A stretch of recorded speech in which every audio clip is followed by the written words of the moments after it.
안녕하세요. 바른투자 커뮤니티 주식분야 양성소 멘토를 맡고 있는 이빨톡톡입니다. 오늘은 이제 심리적으로 하락이나 폭락을 이겨낼 수 있는 방법, 이런 방법에는 뭐가 있을까? 를 이야기를 한번 해볼까 해요. 2019년도 9월 4일날 이제 제작해놨던 부분인데 좀 방송이 늦었습니다. 자, 기업 가치와 시장 가치를 비더라. 그러니까 이걸 알고 있으면 돼요. 가치. 그리고 주가는 항상 영동이 되는데 여기에 이제 변동이 있으면 이게 가치의 상승이라 그러면 여기에서 이렇게 변동이 있는 거죠. 이 변동이 있는 이유는 이건 이제 심리적인 부분에서 변동이 있는 거다. 그러니까 가치는 달라지지 않는데 미래 가치를 산출하는 부분들이 어려워서 우리가 적정 가치라든가 이런 것들을 산출하는 부분들이 어떻게 보면 어려워서 이거를 이제 미래 가치를 산출을 해야 되기 때문에 그런 부분들이 이제 어려운 부분들이 있는데 이거는 이제 알려면은 방법이 없어요. 공부량밖에 없는 거죠. 그래서 시장이 지금 싸다. 그리고 이런 부분들을 이해를 하고 있다 그러면 시장이 이렇게 조정이 들어올 때마다 이게 항상 기회로 보여야 되는 거죠. 근데 심리적인 요인이 작용을 하게 되면 이게 기회로 보이는 게 아니고 위험으로 보이게 됩니다. 그렇기 때문에 항상 이제 투자를 하다 보면 주식이라든가 이런 투자를 사람들이 불신을 하고 하는 이유가 그런 부분들이고, 이게 만약에 주식 투자가 이렇게 생각을 해야 돼요. 주식 투자가 진짜 위험한 거라 그러면 자, 50%의 자산 비중의 50%를 주식에 투자하는 미국 같은 나라는 굉장히 위험한 나라인 거죠. 근데 글로벌 리스크가 있거나 뭐하거나 하면 안전자산이라고 사람들이 달러를 사잖아요. 그러니까 주식 비중이 이게 작으면 예를 들어서 그 나라의 그 국가에 연금이라든가 이제 국민들의 자산이 주식 비중이 오히려 작으면 작을수록 리스크한 거다. 장기적으로는 이런 부분들을 이해를 해야 돼요.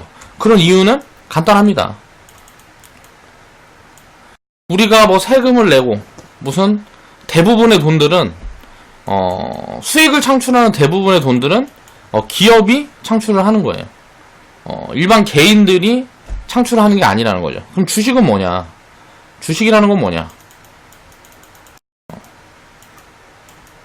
기업의 지분이에요.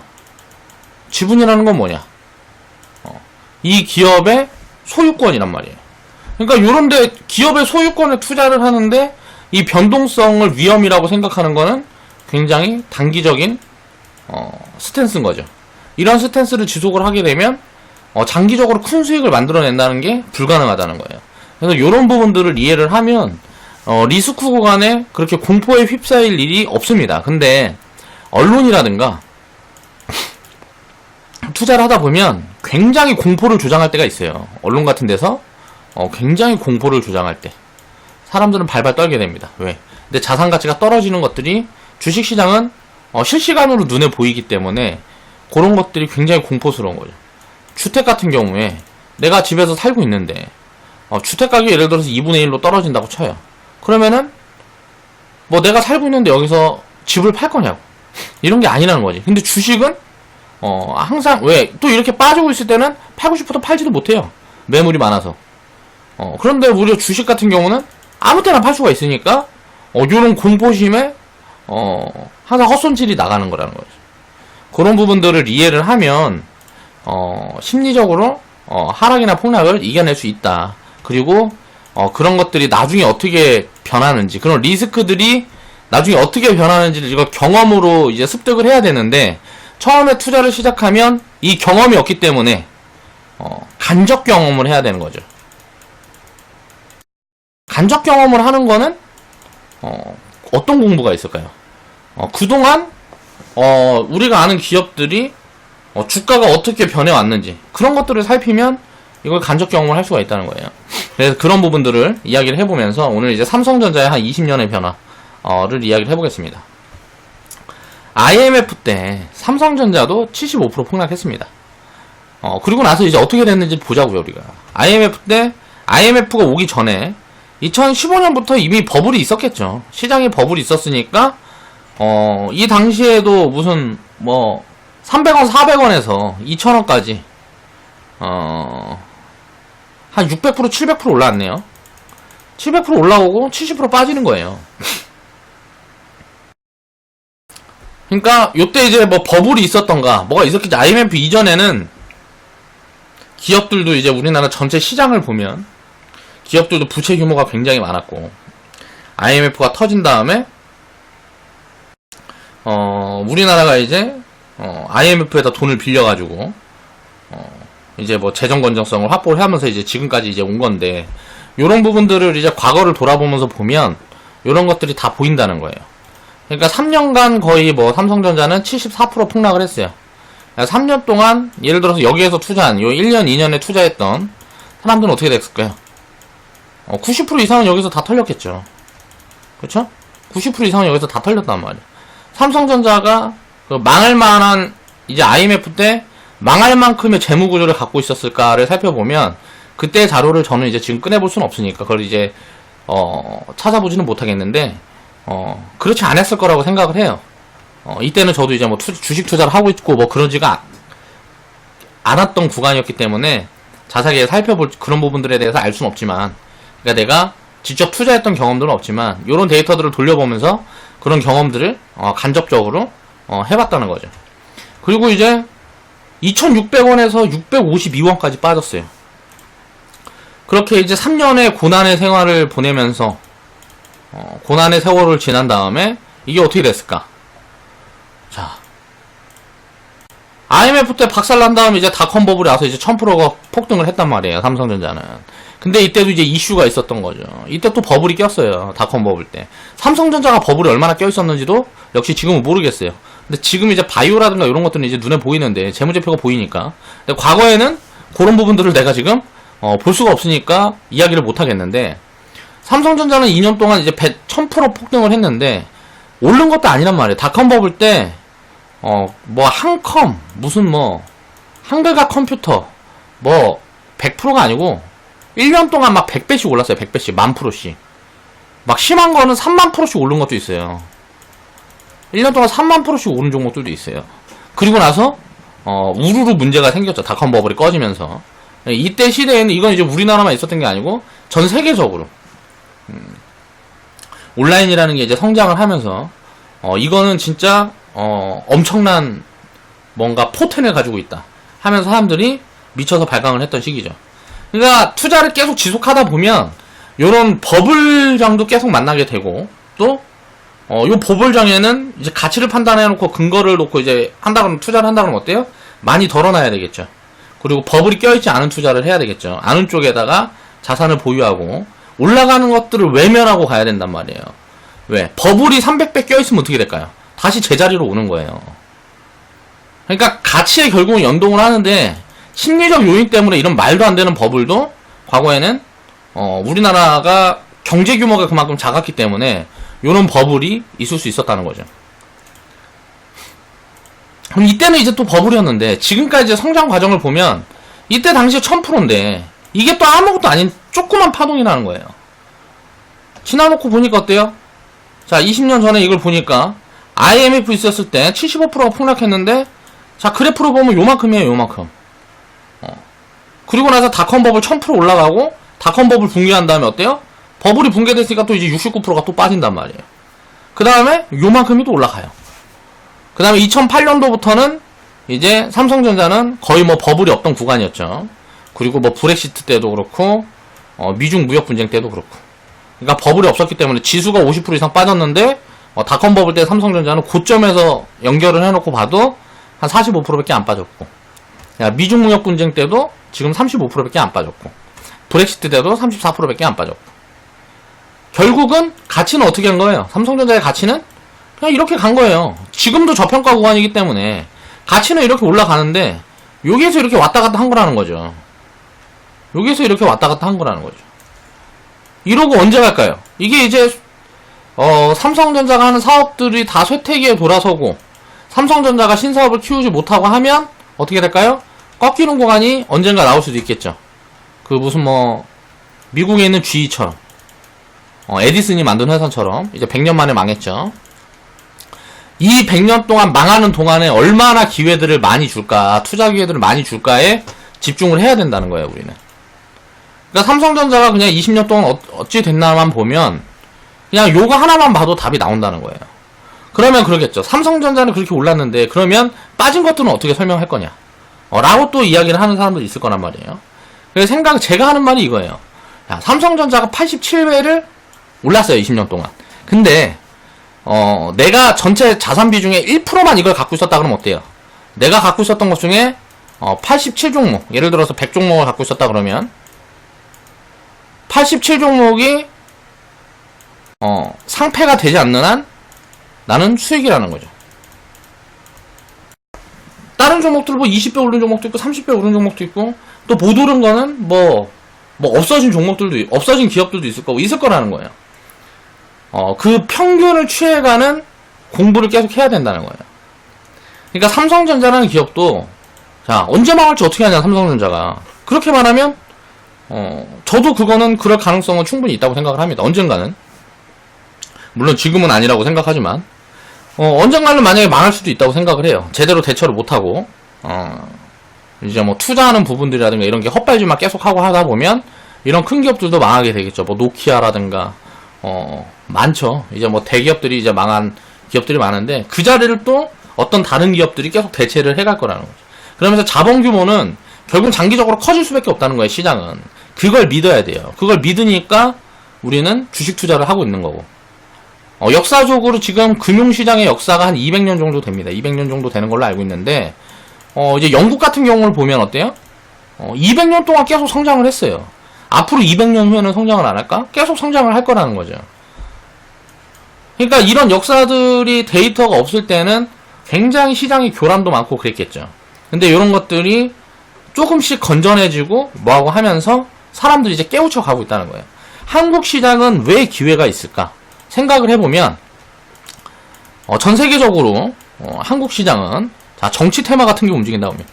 이게 뭘 뜻하냐면 부패 지수가 굉장히 높아요. 부패 지수가 높으니까 사람들이 서로 믿질 못해요. 그러니까 어떻게 돼요? 자, 경제에 대한 부분들도, 자, 불신이 가득하죠. 그리고 무슨 뭐 CEO들은 맨날 횡령이나 무슨 뭐 그런 사건들이 벌어지면, 뉴스에 막 도배를 해가지고, 그런 기업에 혹시 내가 투자하고 있었으면 어떻게 됐을까를 생각을 하는 거죠. 그 기업을 만약에 갖고 있었으면 어때요? 근데, 그럼 망하는 기업들에 몰빵이 들어가 있으니까 문제인 거라는 거죠. 비중을 관리해서, 오래도록 기간을 투자를 해서 이렇게 장기적으로 성장하는 기업들을 내 포트폴리오에 10%만 갖고 있어도 그 수익률은 어마어마하게 나온다는 거예요. 그런 부분들을 이해를 해야 된다는 거죠. 그러니까 결국은 삼성전자를 보면 기업 가치가 이렇게 가고 있는 거예요. 이렇게 가고 있는데 이 안에서 이렇게 왔다 갔다 한다는 거죠. 이렇게 왔다 갔다 하는 거잖아요. 이런 파동을 만들어 주고 있는 거잖아요. 그럴 때 이렇게 밑으로 이렇게 빠졌을 때마다 기회가 있었던 거예요. 위로 올라갈 때 따라잡는 것들은 결국은 장기적으로 기간이 더 걸리니까 안 좋다고 생각을 하는 거고, 리스크가 있을 때마다 이렇게 편입을 해가면서 살짝살짝 손바뀜을 만들어 준다 그러면 당연히 효율을 더 높일 수 있는 가능성이 높겠죠. 역사를 믿어야 된다는 거예요. 변동성은 리스크가 아니라 기회라는 부분들을 이해를 해야 됩니다. 이건 간단해요. 계속 이야기를 하지만 가치랑 주가는 연동되게 돼 있습니다. 결국은 언젠가는 이게 연동이 되게 돼 있어요. 어떤 놈은 이렇게 작살나서 여기에서 돈을 막 버는데 가치는 이렇게 올라가고 있는데 주가는 이렇게 바닥을 기는 것들도 있어요. 이렇게 빠져서 여기서부터 갑자기 가치는 이렇게 올라가는데 주가는 이렇게 바닥을 켜. 그럼 이게 어떻게 될까요? 나중에 이렇게 가요. 그래서 만난단 말이에요, 이렇게. 그리고 자, 가치가 이렇게 올라가는데 어떤 기업들은 삼성전자처럼 이렇게 올라가는 기업들이 있다. 또 어떤 기업들은 가치가 이렇게 있는데 버블이 형성돼갖고 주가가 이렇게 올라가는 게 있어요. 그럼 얘는 어떻게 될까요? 결국 이렇게 연동이 돼갖고 내려오는 거예요. 여기서 만나는 거예요. 이런 부분들을 이해를 해야 된다는 거죠. 그래야 장기적으로 주식 투자를 해서 성과를 만들어내는 그런 기준을 잡을 수가 있고, 이해도를 높여야 주식 투자를 장기적으로 끌고 갈 수가 있는 거니까. 언론과 뉴스에 이제 심리가 흔들리면 이건 이제 초하수예요, 초하수. 대부분 이제 주식을 이해하기 전에 실패하고 시장을 떠나죠. 이런 이유는 뭐냐면 올라갈 동안 좋다 그래요. 자, 상승하는 구간에, 자, 주가가 상승을 하는 구간에는 자, 좋다 그러고 막 투자금 늘리고 나 되게 투자 잘하는 것 같고, 야, 이렇게 쉽게 돈 버는 게 있었는데 뭐 이런 생각을 하고 하다가 시장이 꺾여서 이제 하락을 하기 시작하면 여기서 이제 참지를 못하는 거예요. 여기에서 이제 인내가 필요하고 공부가 필요한데, 이 공부는 뭐예요? 리스크를 관리하기 위한 공부가 아니에요. 이거는 새로운 기회를 찾아내기 위한 공부가 필요한 거예요. 왜? 수익률을 끌어올리기 위해서. 공부를 좀 덜 하고 싶으면 그냥 갖고 있으면 되겠죠. 그럼 수익률이 조금 쳐줄 수 있겠지. 그래서 이제 또 이게 상승을 하고, 이제 하락을 하고, 상승을 하고, 하락을 하고, 이게 반복이 되면서 가치는 결국 이렇게 올라간다는 거지. 이런 것들을 이해를 해야 된다는 거죠. 그러니까 이런 것들을 이해를 하려고 하면 경험이 필요한데, 이 하락에 대한 경험이 없어요. 왜 그럴까요? 이걸 견뎌내서 다시 수익이 쌓여가는 그런 경험까지 견뎌내지 못하는 거예요. 하락하고 막 공포를 조장하고 하면 다 도망가는 거지. 그렇다 보니까 주식 투자를 해서 성공을 못하는 거고. 자, 기업 가치보다 차트나 지표를 중시하면 이건 이제 하수라는 거예요. 또. 타짜만 성공해요. 트레이더들은 타짜만 성공하는 겁니다. 전부 다 성공할 수가 없어요. 상위의 0.1%만 성공하는 거예요. 우리가 포커 게임장을 가도 요즘 전 세계적으로 유명한 홀덤이라는 포커 게임 같은 걸 봐도 그 상위 랭커, 그거 포커 쳐서 먹고 가서 하는 사람들이 얼마나 되겠어요. 진짜 뭐 1%나 될까 말까 하겠죠. 그 확률에다 배팅을 한다는 자체가 이게 잘못된 거예요. 처음에 근데 전부 다 이렇게 배워갖고 시작을 한단 말이에요. 주식 투자를 시작할 때 왜 그러냐면, 자, 욕심을 조장을 하는 거예요, 다. 야, 막 한 달에 10%.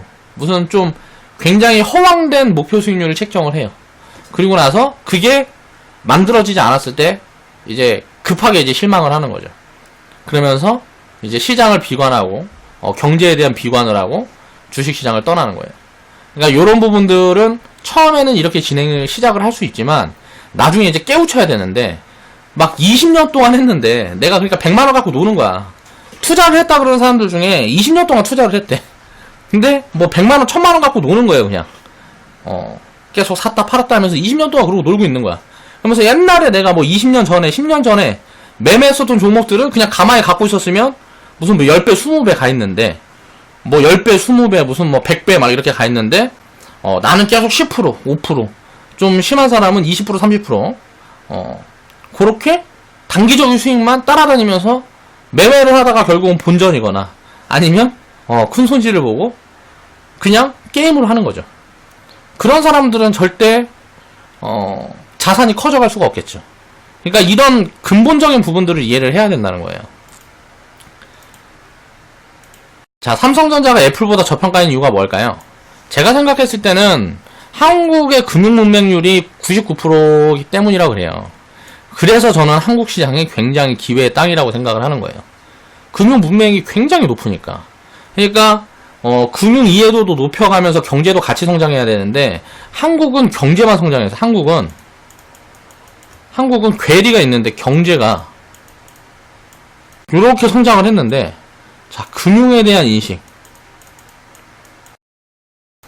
인식은 요렇게 있는 거예요.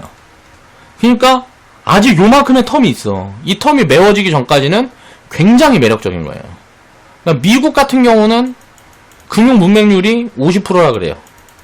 한국은 문맹률이 99%예요. 굉장히 매력적인 시장이라는 거죠. 2018년도에 애플이 순이익이 594억 달러가 나왔는데 시총이 900조. 지금 이제 막 1000조 가고 막 했죠. 삼성전자 같은 경우는 순이익이 399억 달러였는데 시총이 250조였단 말이에요. 자, 3분의 1이에요, 3분의 1.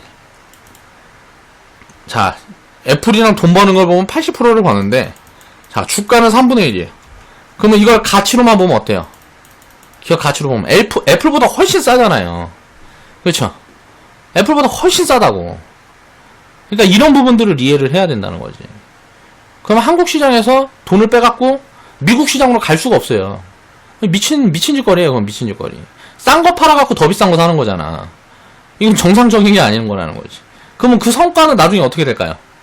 지금부터 이제 10년, 20년 지나면 당연히 지금 시장에 한국을 내던져갖고 미국 주식 산 사람들은 어떻게 될까요? 10년, 20년 후에는 당연히 성과가 차이가 많이 나겠죠.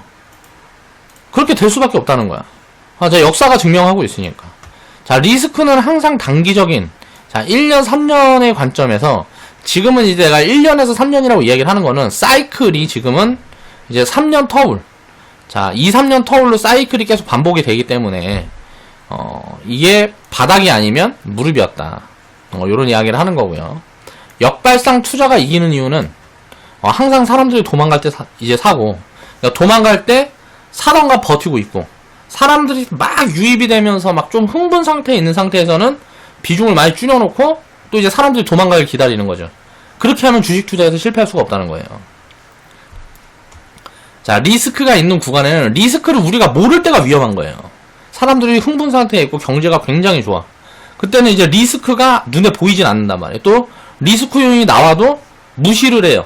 왜? 시장이 굉장히 좋기 때문에 돈이 이미 방향성이 가 있는 거예요. 그럼 그때는 어떨까? 언론이나 이런 데서는 다 돈 번 이야기들밖에 안 한단 말이에요. 사람들이 돈 번 이야기들. 그러니까 인간은 굉장히 이기적인 동물이기 때문에 그런 걸 또 보면 어때요? 배가 슬슬 아파. 그러니까 나도 해야 되겠어. 얘는 막 돈을 1억 갖고 100억을 만들었대. 뭐 5억 갖고 뭐 1000억을 만들었대. 요런 뉴스만 계속 나오면 배가 아파 죽겠거든. 그러니까 나도 해야 되겠어. 사람들이 요렇게 생각을 딱 하게 될 쯤에는 굉장히 위험한 구간인 거예요. 근데 지금처럼 어때요? 리스크 요인이 다 겉으로 드러나 있는 구간에는 이미 시장에선 반영을 하는 거예요. 심리적으로 저평가가 오는 거지. 그러니까 주식은 간단해요. 쌀 때 사서 비쌀 때 파는 거죠. 자, 이게 쌀라 그러면 지금 경제가 좋고 막 상황이 좋다 그러면 이게 쌀 수가 있어요, 없어요? 없단 말이에요. 무조건 비싼 거야, 그럴 때는. 그러니까 이게 역발상 투자인 거예요. 경제가 막 좋고 막 미치겠다. 뭐 완전 고용이래. 미국은 지금 완전 고용이래잖아요. 나중에 한국에 막 완전 고용이래. 실업자가 없어. 거지들이 한 명도 없어. 다 잘 먹고 잘 살아. 그럴 때는 어때요? 리스크 관리를 해야 되는 거예요. 그러니까 이거를 항상 반대로 생각할 수 있는 그 뚝심이 필요하단 말이에요. 이거 뚝심을 기르려면 간단해요. 과거 데이터를 계속 공부를 하면 돼요. 그래서 믿음이 생기면 그 수익이 진짜 내게 되는 거예요. 나중에 시간이 지나면. 그러니까 리스크 구간에는 더 사거나 더 살 돈이 없으면 견디는 겁니다. 그냥 망하지 않을 기업의 경우에. 야, 그게 망하지 않을 기업인지를 어떻게 아냐. 이게 5년 후 10년 후에는 얘가 망할지 어쩔지를 모른단 말이에요. 근데 당장 2, 3년 3, 4년 요렇게 보면은 굉장히 높은 확률로 망하지 않을 기업을 찾으라 그러면은 찾아낼 확률이 높겠죠. 그런 기업들. 또 지금 가치 평가를 해봤을 때 저평가돼 있다, 싸다. 그런 기업들은 굳이 막 도망가서 지금 막 팔고 치우고 할 필요가 없다는 거죠. 물론 이제 전략적인 이제 손실 매도 같은 부분들은 있을 수 있어요. 계속 반복적으로 이야기하고 있는 부분들이지만 그런 것들 왜 더 많이 빠져서 더 싼 기업이 보이거나 아니면 이제 성장이 굉장히 크게 나오는 그런 어떤 기업들이 보인다. 너무 사고 싶은데 내가 갖고 있는 것들 중에서 내가 갖고 있는 자산들 중에서 그것보다 덜한 것들을 추려갖고 교체할 수 있겠죠. 그럼 교체 포지션은 가능한데 이게 팔아서 그만둬야지. 자, 손실 확장 뭐 이런 식으로 생각하는 사람들은 절대 투자로 성공할 수가 없다. 자, 사람들이 환호할 때가 리스크를 준비할 때다. 리스크를 준비한다는 건 이제 기회를 잡아가기 위한 준비예요. 그러니까 내가 돈이 없어. 가진 돈이 없을 때 현금도 만드는 거죠. 사람들이 막 환호해서 시장이 막 비싸. 근데 미국 같은 경우는 지금 어때요? 버블장이 한 10년 이어졌단 말이에요. 물론 버블이 심하게 끼지 않은 수준에서 계속 올라가고 있지만 그렇게 진행이 될 수도 있기 때문에 절대 100% 현금은 만드는 게 아니에요. 저는 개인적인 생각으로는 항상 자산 비중이 50% 이상은 주식시장에 들어가 있어야 된다고 생각해요. 버블인 구간에도. 그리고 나서 지금처럼 이제 저평가 구간이 오고 시장이 굉장히 저렴한 구간에 왔을 때는 자산가격이 저렴한 구간에 왔을 때는 자산 비중에서 굉장히 비중을 많이 늘려놓는 거죠. 그리고 나서 시간이 지나가면 당연히 큰 수익이 돌아온다. 한국 경제가 망할까봐 두려워가지고 한반도 전쟁이 두려워서 이렇게 투자를 멀리한다는 거는 어리석은 짓이라는 거죠. 한국 경제가 영원히 망한다. 예를 들어서 베네수엘라처럼 된다. 이게 베네수엘라처럼 된다고 지금 이야기들이 굉장히 많죠. 공포를 주장하는. 이거는 굉장히 건강한 겁니다. 그러니까 한국이 베네수엘라처럼 될 거다. 그러면 이제 그렇게 될 수 있는 요건들을 막 찾아보면서 생각을 해보겠죠. 그럼 거기에 대한 대비책을 세운단 말이에요. 그래서 그렇게 될 수가 없어요. 근데 베네수엘라의 그런 부분들이 아니고 새로운 부분들, 우리가 몰랐던 간과하고 있던 부분들에 대해서 리스크가 와서 요렇게 될 가능성은 언젠간 있을 수 있겠죠. 그러니까 그렇게 되지 않으려고 노력을 하기 위해서 자꾸 지금 이제 막 얘기를 하는, 우리나라는 되게 똑똑한 거라고. 야, 우리나라는 이제 아르헨티나처럼 된다, 베네수엘라처럼 된다, 막 이렇게 얘기한다는 거는 그렇게 되지 않을 가능성이 훨씬 높다고 보면 돼요. 그리고 이제 한반도 전쟁이 두려워서 투자를 멀리한다. 아, 전쟁 나면 우리나라의 자산을 갖고 있으면 어차피 깡통이에요. 전쟁이 났는데 뭐 아무것도 없는데. 근데 만약에 전쟁이 날 거라고 막 조장을 했다가 전쟁이 안 나버리면 어때요? 우리나라 자산을 안 갖고 있는 사람들이 어때요? 쌍값에 다 던지고 그거 잡아놨던 사람들은 다 부자 되는 거예요. 그렇게 생각을 해야 된다는 거지. 요런 게 이제 역발상인 거지. 자, 삼성전자를 다시 한번 보면, 자, IMF 이전에, 자, 75%가 폭락을 했는데 1995년부터 빠졌어요. IMF가 언제 나왔어? 1998년도. IMF가 딱 나온 다음에, IMF가 딱 나오니까 어때요? 바닥이에요. IMF인지는 우리나라 국민들이 다 알아요. 그때가 바닥이야. IMF 때부터 1년 동안 버블이 바로 진행이 됩니다. 그러니까 우리가 리스크를 아는 구간에는 바닥인 거예요. 지금 미중 무역 분쟁. 그러니까 이게 뭐 지금 구간에 바닥이라고 내가 이야기하는 거는 더 빠질지 덜 빠질지 요런 걸 가지고 얘기를 하는 게 아니고, 이게 만약에 해소가 됐을 때 이거를 지금 그게 만들어졌다는 거는, 이 리스크가 만들어졌다는 거는 해결하려는 노력들을 한다는 거예요. 지금 이제 미국하고 중국하고 무역 분쟁을 하고 있는데, 이제 미국이 타격이 없고 중국만 타격이 있다가 미국하고 중국이 이제 같이 타격이 있게 되면 어떻게 돼요? 자국 국민들한테 시진핑하고 트럼프가 둘 다 욕을 쳐먹는단 말이야. 니네 왜 싸워가지고, 니네가 뭔데, 국민들 다 힘들게 하냐.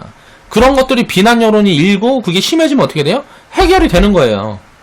그 시점이 어딜까를 모르는 거지. 그러니까 사람들이 자꾸 미워해야 돼, 대통령을. 그럼 어떻게 돼요? 리스크 요인을 만들어주면, 그 대통령을 자꾸 미워하고, 깎아내리고 죽이려고 그러고 하면 어떻게 돼요? 리스크는 해소가 되는 거예요. 자, 북한도 핵 포기를 한다 그런 게 뭐예요? 자, 트럼프가 북한 때려버린다 그러니까. 이거 보니까 트럼프는 진짜 할 것 같거든. 그러니까 막 한반도에 전쟁 난다고 했던 게 2017년도인데, 막 전쟁 난다고 그러다가 전쟁 날 것처럼 막 분위기 조장하다가 하와이에다 무슨 핵폭탄을 던졌느니 막 이야기하고, 무슨 뭐 트럼프가, 북한을 이제 뭐 타격하라고 했다. 뭐 요런 이야기들이 막 돌고 뭐하고 하면서, 이제 김정은이 발발 떨다가, 이제는 이거 강대강으로 가는 게 아니고, 나가야 되겠다. 라고 생각을 하니까 나오는 거잖아요. 진짜 전쟁이 나든가 아니면 나오는 거죠. 그럼 확률적으로 진짜 전쟁이 나면 같이 죽는 건데, 그런 확률이 얼마나 있겠느냐는 거죠. 항상 그러니까 리스크가 딱 우리가 리스크인 걸 알게 될 때는 이미 늦은 거예요. 그때는 뭐 시장에서 도말갈 생각을 하면 안 돼요. 더 살려는 생각을 해야 되는 거지. IMF 때도 IMF가 딱 온 다음에 지나고 보니까 어때요? 자, IMF가 딱 바닥이에요. 지나고 보니까 어때요? IMF가 그냥 딱 바닥이야. 야, 우리 IMF입니다. 딱 하니까 어때요? 그때부터 증시는 올라가요. 그러니까 기업으로 보면 그렇다는 거죠. 그리고 나서 삼성전자가 IMF 이후에 20년 동안 어떻게 됐는지를 보니까 어때요?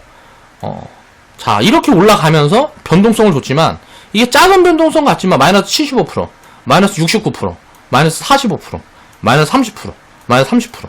그러니까 주식 투자를 하면서 마이너스 30%에서 50% 이런 것들은 큰 손실이 아니라는 거예요. 그러니까 손실이 아니에요. 그냥 변동성이지.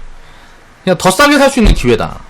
예를 들어서 주가는 심리적으로 이게 가치가 2만원이라 그러면 지금 1만원에 있다는 자체가 말이 안 되는 거잖아요. 가치가 2만원인데 왜 1만원에 있어요? 근데 이게 가능해요. 주식은. 심리적인 요인이 가격에 반영이 되기 때문에. 근데 이 1만원이 3천원까지 빠지기도 해요. 5천원까지 빠지기도 하고. 심리적으로 패닉이 오면 이렇게 되는 거예요. 근데 어떻게 돼요? 결국은 이게 1만원에서 2만원이 가든 3천원, 5천원에서 2만원이 가든 결국은 가치에 도달을 한다는 거죠. 이런 부분들을 이해를 해야 된다는 거야. 주식 투자를 하겠다 그러면 요런 부분들을 이해를 해야 된다는 거죠. 자, 오늘은 그래서 심리적으로 하락이나 폭락을 이겨낼 수 있는 방법에 대해서 이제 제가 나름대로 제 생각을 예로 들어서 이야기를 해봤는데 항상 그러니까 내가 지금 불안하고 뭐하고 한다 그러면 과거에 리스크가 있었을 때를 되짚어서 공부를 해보면 돼요. 과거에 지금보다 더 큰 리스크, 더 위험하다고 생각했던 리스크가 있었던 때를 되짚어서 공부를 해보면 야, 이거 엄청난 기회구나 라는 게 머리로는 이해가 되지만 심장이 벌렁벌렁하죠. 왜? 나는 지금 손실이 찍혀있고 뭐하고 하니까. 근데 이런 부분들을 한번 이겨내면 어떻게 돼요? 수익이 크게 쌓이면서 그 다음부터는 리스크에 굉장히 공격적으로 대응을 할 수가 있어요. 그러니까 리스크가 왔을 때 공격적으로 대응을 해야 되는 거고, 리스크가 없을 때 위험 관리를 하는 거다.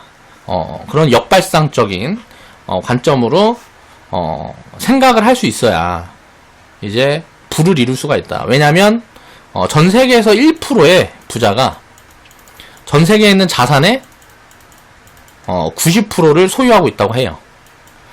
그러니까 이게 뭐 양극화가 엄청난 거죠. 그런데 이런 부분들은 앞으로도 계속 지속될 수밖에 없고, 이 부자가 죽어서 이 자산이 또 분배가 되는 거죠. 그러니까 기나긴 세월로 보면 이 1%의 부자는 계속 바뀐다는 거야. 과거에 보면 어때요? 빌 게이츠라는 사람이 뭐 1등이었는데 자, 이제 1번이 바뀌었잖아요. 아마존의 걔 누구야? 아마존의 그분이 누구더라? 아무튼간 아마존이라는 기업이 나오면서 전 세계에서 돈 제일 많은 사람이 아마존 CEO가 됐어. 빌 게이츠를 제치고. 이렇게 상위 1%가 계속 바뀐다고. 중산층도 계속 바뀌고. 그러니까 부의 법칙으로 보면 자, 1%가 90%의 자산을 소유하고요. 전 세계에 있는 10%가 상위 10%가 99%의 자산을 소유합니다. 그럼 무슨 말이에요? 나머지 89%는 전 세계에서 공급되는 1%의 자산으로 놀아먹고 사는 거예요. 이게 자본주의 구조예요. 그러니까 이런 것들을 이해를 해야 된다는 거예요. 우리가 자본주의라 그러면 결국은 이들이 어떤 자산을 들고 있나를 보면 돼요. 전부 주식이라고. 주식 투자를 하지 않으면 부자가 될 수 없는 이유예요. 부자들의 1%에서 10%는 전부 주식 갖고 있는 사람들이에요. 요 1%, 11% 사람들의 99%는 다 주식 부자들이라고. 자, 현금으로 막 쌓아놓고 있는 사람들이 아니란 말이에요. 그 사람들이 현금 한 개도 없어. 자, 용돈 쓸 거 막 몇천억 빼고는 자산이 뭐 1000조 있는데 자, 용돈 쓸 거 한 1000억 뭐 이렇게 빼고는 전부 다 주식으로 갖고 있는 거라고. 그걸 이해를 해야 된단 말이에요. 우리는 어때요?